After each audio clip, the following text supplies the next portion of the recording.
आज के इस वीडियो में भैया हम फिजिक्स पे बात करने वाले हैं, फिजिक्स के न्यूमेरिकलों पे बात करने वाले हैं और उसको आसान बनाने वाले हैं। हमने दर्पण के न्यूमेरिकलों को बहुत ही अच्छे से कवर किया था। आज हम लेंस के न्यूमेरिकलों पर बात करेंगे। तो भैया आज क्या करेंगे, हम लेंस के न्यूमेरिकल करने वाले हैं। लेंस के न्यूमेरिकल करेंगे। उस लेंस के न्यूमेरिकल करने से पहले छोटी छोटी दो चार बातें हैं, उनको क्लियर कर लेते हैं। जैसे कितने प्रकार के लेंस होते हैं भैया? अवतल लेंस होता है। कौन सा लेंस होता है भैया? अवतल लेंस होता है। और कौन सा लेंस होगा भैया? उत्तल लेंस होगा। कौन सा होगा? उत्तल लेंस होगा। दो प्रकार के लेंस होते हैं। इसमें क्या होता है, जब न्यूमेरिकल दिए जाते हैं तो वस्तु की दूरी दे देता है, फोकस दूरी, प्रतिबिंब की दूरी, ये सब दे देता है। फॉर्मूला लगा के क्या करना होता है। लेकिन उससे पहले आपको कौन सी वैल्यू माइनस में होगी, कौन सी वैल्यू प्लस में होगी, वो देखना होता है। तो पहले उस पर हम डिस्कस कर लेते हैं। जैसे ये जो अवतल लेंस होता है, इसकी जो फोकस दूरी होती है वो कैसी होती है भैया? निगेटिव होती है। फोकस दूरी कैसी होती है? निगेटिव। मतलब इसकी जो वैल्यू आएंगी, जैसे कर दिया फोकस दूरी 10 सेंटीमीटर, फोकस दूरी कितनी? 10 सेंटीमीटर। तो क्या करना है, अगर अवतल लेंस के लिए कहा है तो आगे माइनस लगा देना है ऐसे। और उत्तल के लिए क्या होता है? पॉजिटिव होता है। उत्तल लेंस के लिए क्या होता है भैया?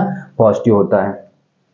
और अवतल लेंस की बात करें चाहे उत्तल लेंस की बात करें, अगर वस्तु की वैल्यू दिया है तो वो हमेशा निगेटिव होगी, दोनों ही परिस्थितियों में। चाहे इसके आगे रखे, चाहे इसके आगे रखे, चाहे जो स्थिति में रखे, तो वस्तु की अगर दूरी दिया है तो वो हमेशा निगेटिव। जैसे कहा अवतल लेंस के सामने 5 सेंटीमीटर पर कोई वस्तु रखी है तो वस्तु को यू से डिनोट करते हैं। 5 सेंटीमीटर पे रखी है तो उसके आगे माइनस लगा देना है, तो आपको वैल्यू पता चल गई कि निगेटिव है, इसलिए ये बताया जा रहा है। ठीक ना भैया? तो ऐसे ही चाहे उत्तल के सामने रखे चाहे अवतल के सामने रखे, हमेशा वस्तु की वैल्यू निगेटिव होगी। अब प्रतिबिंब की देख लेते हैं भैया। तो प्रतिबिंब की जो है, अगर पहले इसकी देखें, उत्तल लेंस की देखें, तो देखिए ऐसे कुछ उत्तल लेंस कैसे बनता है? ऐसे बनता है और वस्तु किधर रखी जाती है? इधर रखी जाती है। वस्तु ऐसे ही स्थापित हो गई। चित्र कैसे बनते हैं भैया? इसके प्रतिबिंब कैसे बनते हैं? इधर बनते हैं, इस साइड में बनते हैं, दूसरी साइड लेंस के। तो क्या हो जाएगा, आपतित किरण कैसे होती है? आपतित ऐसे होती है, आपतित किरण। और प्रकाशिक केंद्र कहाँ होगा? यहाँ होगा। और वस्तु मेरी यहाँ यू यहाँ स्थापित है। तो देखिए हर दूरी कहाँ से? ध्रुव, जैसे दर्पण में ध्रुव से नापी जाती है, वैसे ही यहाँ क्या प्रकाशिक केंद्र से नापी जाती है। तो आपतित किरण इधर चल रही है, मैं अपना फीता धर के इधर बढ़ रहा हूं, तो क्या होगा? निगेटिव चार्ज होगा, इसलिए वस्तु की स्थितियां सारी निगेटिव होती है। प्रतिबिंब देखना था हमें, तो देखिए प्रतिबिंब किधर बनता है? इधर बनता है। प्रकाशिक केंद्र से दूरी नापी जाती है, आपतित किरण इधर जा रही है, आपतित किरण इधर जा रही है, मैं भी अपना फीता रख के इधर बढ़ रहा हूं और प्रतिबिंब मान लीजिए यही कहीं बनेगा, तो ये जो दूरी होगी ये कैसी होगी भैया? ये पॉजिटिव होगी। यानी कि जो उत्तल लेंस है इसमें जो स्थितियां हैं वो कैसी होगी? पॉजिटिव होगी। इसमें जो वैल्यू आएगी वो कैसी आएगी? पॉजिटिव होगी। बस केवल शर्त ये है कि छठी स्थिति छोड़ के, इनमें 6 प्रकार के बनते हैं तो 5 में तो पॉजिटिव होगी, छठी स्थिति छोड़ के, छठी स्थिति में क्या हो जाता है भैया? निगेटिव हो जाता है। क्यों? क्योंकि जिधर वस्तु होती है उधर ही प्रतिबिंब बनता है। ठीक है भैया, इतना याद रखना है आपको। और अब देखते हैं अवतल लेंस में कैसे होंगे प्रतिबिंब की स्थितियां। तो इसमें देखिए कुछ ऐसे बनता है, ऐसे अवतल लेंस होता है। ठीक, और ये हमारा प्रकाशिक केंद्र वो हो जाता है। यहाँ कोई हमारा वस्तु स्थापित है मान लीजिए, तो क्या होगा? यहाँ से आपतित होगी किरण और परावर्तित होकर ऐसे निकल जाती है और खींच के बनाते हैं, तो जिधर वस्तु उधर ही प्रतिबिंब बन रहा है, जिधर वस्तु है उधर ही प्रतिबिंब बनता है।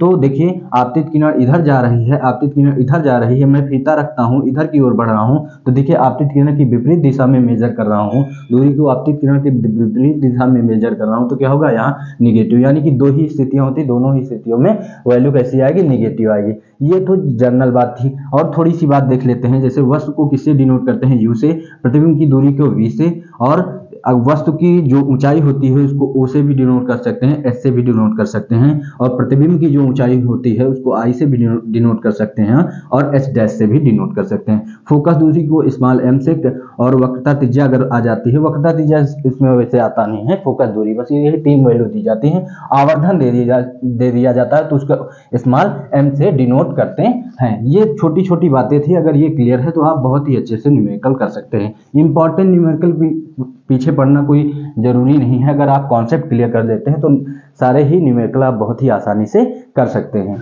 तो भैया हम यहाँ पे एक न्यूमेरिकल लिख के चेक करते हैं कैसे क्या होगा। तो देखिए पहले आपको न्यूमेरिकल आएगा तो उसको स्मूथली पहले शांति से पढ़ लेना। क्या है? 10 सेंटीमीटर लंबी कोई वस्तु 20 सेंटीमीटर फोकस दूरी वाले उत्तल लेंस से 60 सेंटीमीटर दूरी पर रखी है। क्या क्या निकालना है? प्रतिबिंब की स्थिति, आकार, प्रकृति, ये निकालना है। एक बार ऐसे पढ़ना है, फिर पेन उठाना है, साथ में रीड करना है। तो क्या क्या दिया है उसको मार्क भी करना है। 10 सेंटीमीटर कोई वस्तु है, 10 सेंटीमीटर लंबी कोई वस्तु है और वस्तु कहाँ रखी है? 20 सेंटीमीटर फोकस दूरी के जो है वाले उत्तल लेंस, किसकी, कौन से लेंस की बात कर रहा है उसको डिब्बे बंद कर लीजिए तो आसानी होगी सोचने में, कौन माइनस होगा कौन प्लस होगा।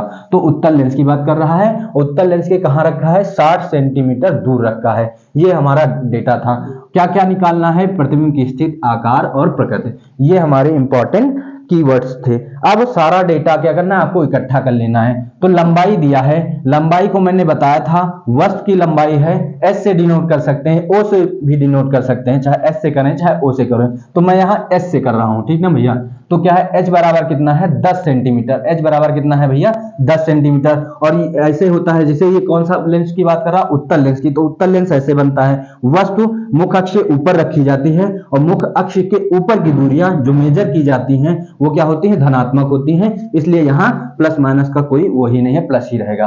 ठीक है। अब क्या है? फोकस दूरी दिया है हमको, फोकस दूरी दिया। फोकस दूरी को स्मॉल एफ से डिनोट करते हैं, स्मॉल एफ से डिनोट करते हैं। फोकस दूरी कितना है? 20 सेंटीमीटर है। कितना भैया? 20 सेंटीमीटर है। और मैंने बताया था अभी कि अवतल लेंस में माइनस होती है फोकस दूरी और उत्तल में क्या होती है? प्लस होती है, तो प्लस रहेगी। फिर क्या है?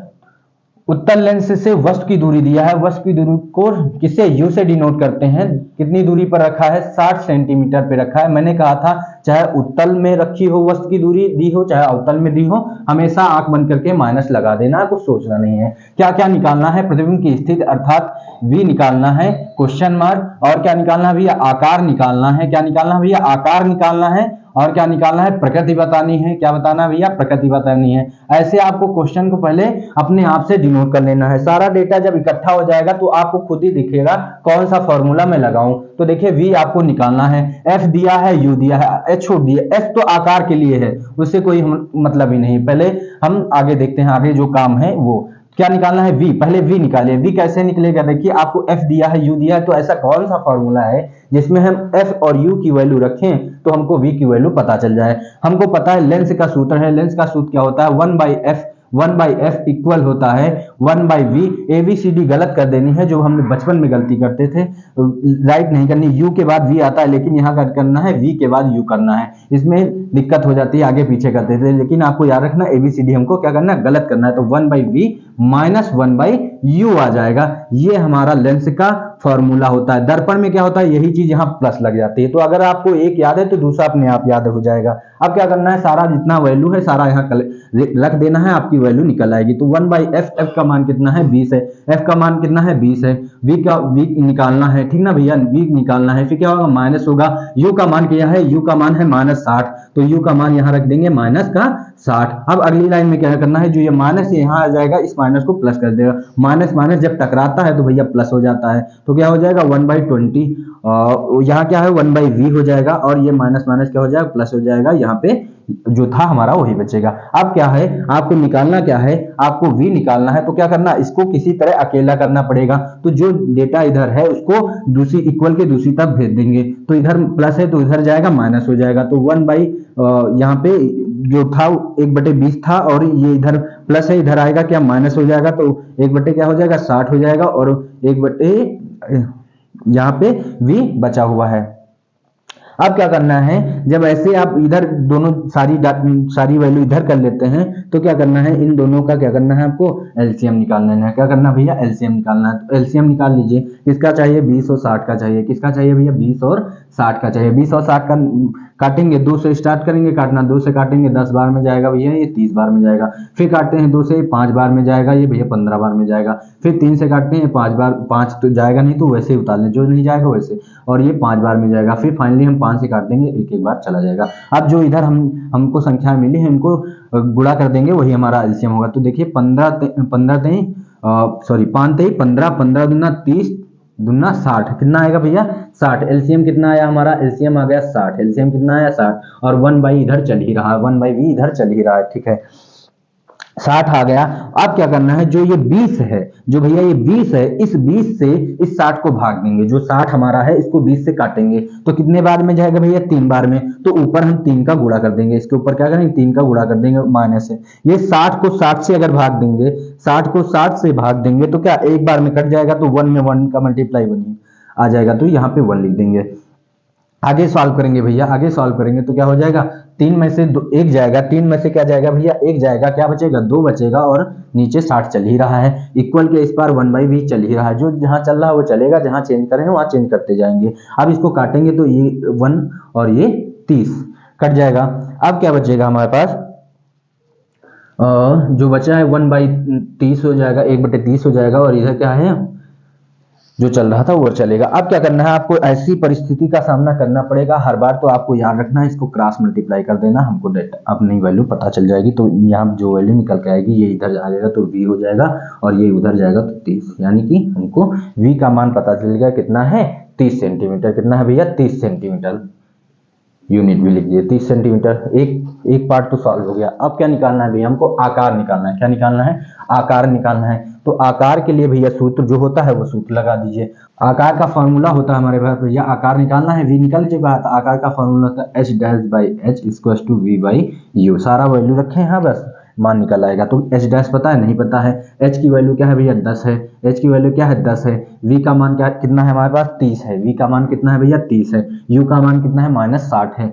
रख दिए भैया। अब देखिए जो कट रहा है काट दीजिए, 0 से 0 गया, 3 1 3, 3 दूनी 6, बचा क्या भैया, h डैश बाई 10 है, और 1 ऊपर बचा, 1 बाई कितना है, 2 है। 1 बाई कितना है, 2 है। अब क्या करना है, क्रॉस मल्टीप्लाई कर देना है, 10 को इधर भेज दीजिए, अकेला इधर h डैश बच जाएगा। जो निकालना होता है उसको किसी तरह भी अकेला कीजिए, तो h डैश हो जाएगा, और 10 उधर चला जाएगा तो 10, और नीचे 2 ही है, कट जाएगा, 5 आ जाएगा। तो देखिए h डैश कितनी वैल्यू आई हमारे पास, और माइनस भैया चल रहा था, माइनस कोई चिन्ह मत भूलिएगा, चिन्ह भूल जाएंगे तो खेल हो जाएगा भैया। तो यहाँ माइनस का कितना है, 5, यानी कि h डैश कितना आ गया हमारे पास भैया, 5। अब देखिए ये किसकी है वैल्यू, किसकी है, ये प्रतिबिंब का आकार है। किसका है भैया, प्रतिबिंब का आकार है। वस्तु का आकार तो दिया था हमारे पास, वस्तु की लंबाई दिया था, ये क्या है, प्रतिबिंब की लंबाई है। क्या है भैया, प्रतिबिंब की लंबाई है। कि प्रतिबिंब की लंबाई कितनी है, माइनस में आया है ना, माइनस में आया है 5 सेंटीमीटर। तो यानी इसका कहने का मतलब क्या है कि ये होता है मुख्य अक्ष, और ये हो जाएगा हमारा अवतल दर्पण, ये सॉरी उत्तल लेंस हो जाएगा। लेंस की बात हो रही ना, तो उत्तल लेंस है। और वस्तु कैसे रखी जाती है, मुख्य अक्ष के इधर रखी जाती है, ऊपर रखी जाती है। तो वस्तु थी, किरण आपतित होगी, कहीं जाके चित्र क्या होता है, इधर की ओर बनता है, तो ऐसे बनेगा। और माइनस क्या दर्शाता है, माइनस लंबाई कब आती है, जब मुख्य अक्ष से नीचे की दूरियां मेजर की जाती, यानी जो हमारा प्रतिबिंब बनेगा वो कहाँ बनेगा, नीचे बनना है, तभी माइनस आ रही है वैल्यू। प्रतिबिंब की लंबाई है ना, यानी कि जो उसकी लंबाई होगी वो कहाँ है, माइनस में है, यानी कि मुख्य अक्ष क्या है, नीचे है, क्योंकि मुख्य अक्ष नीचे नापते हैं तभी माइनस आ जाता है भैया। यानी कि क्या है, उल्टा है प्रतिबिंब, कैसा, उल्टा है। और उल्टा प्रतिबिंब कैसा होता है भैया, उल्टा प्रतिबिंब कैसा होता है, उल्टा प्रतिबिंब हमेशा वास्तविक होता है। तो यहां से आपको प्रकृति भी पता चल गई। प्रकृति क्या है इसकी, वास्तविक प्रतिबिंब बन रहा है। कैसा प्रतिबिंब बन रहा है भैया, वास्तविक बन रहा है। वास्तविक हमेशा उल्टा होता है, या उल्टा हमेशा वास्तविक होता है, दोनों बातें एक ही हैं, ठीक ना। तो ये प्रकृति भी पता चल गई, v की मान भी हमने निकाल लिया, और प्रकृति भी आकार भी निकाल लिया। इस प्रकार से आप हर एक न्यूमेरिकल को इसी टाइप के भैया न्यूमेरिकल आएंगे। आप इंपॉर्टेंट के पीछे पढ़ते हैं, लेकिन कॉन्सेप्ट के पीछे, कॉन्सेप्ट क्लियर कीजिए, चाहे जो न्यूमेरिकल आए आप आसानी से कर सकते हैं। अगले दिन हम जो है 1-2 न्यूमेरिकल और लेके आएंगे, उसमें जो भी कठिनाइयां हैं उनको और अच्छे से सॉल्व करेंगे। फिर मिलते हैं भैया अगले न्यूमेरिकल के साथ।